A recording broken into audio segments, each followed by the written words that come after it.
قصص أطفال قبل النوم. قصة الكدبة اللي طارت. تأليف وأداء إيمي مصطفى.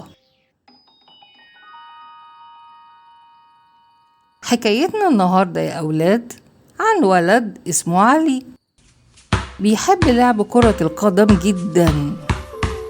في يوم كان علي بيلعب بالكرة في أوضته بحماس شديد. فجأة الكرة خبطت الشباك، الإزاز اتكسر لحتت صغيرة. علي حس بخوف شديد من عقاب باباه. فكر علي بسرعة وقرر إنه يكذب.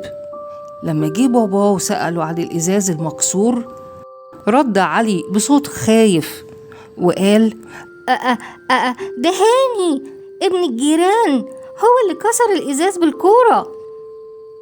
بابا علي غضب قوي. بابا علي راح لبيت الجيران علشان يشتكي هاني. بابا هاني قال له: هاني مش هنا، ده مسافر عند خالته في بورسعيد من أسبوع. في اللحظة دي عرف بابا إن علي كذب عليه. رجع بابا على البيت وهو حزين وغضبان في نفس الوقت. واجه علي وسأله: هاني هو اللي كسر الإزاز فعلا يا علي؟ علي حس بالخجل وعرف إن كذبته انكشفت وبدأ يعيط. قال بصوت بيرتعش: أنا أنا أنا آسف يا بابا، أنا كدبت، ما كانش قصدي، بس أنا كنت خايف. طبطب الأب على علي وقال بهدوء: أنا حزين لأنك كدبت يا علي. الكذب مش ممكن يفيد أبدا، لكن يخلي الأمور أسوأ.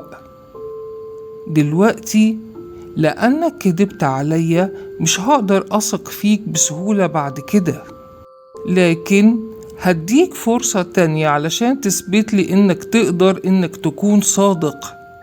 أنت مستعد لكده؟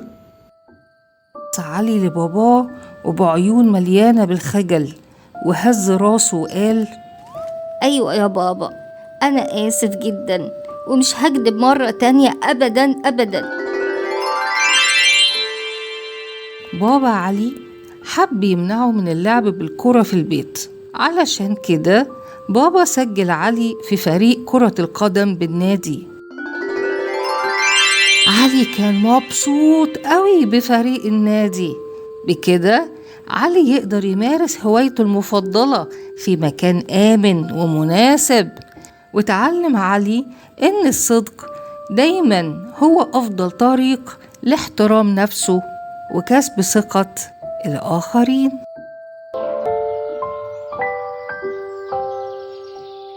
ولغاية هنا الحدوتة خلصت. حلوة مش بلتوتة. وتصبحوا على خير يا حلوين.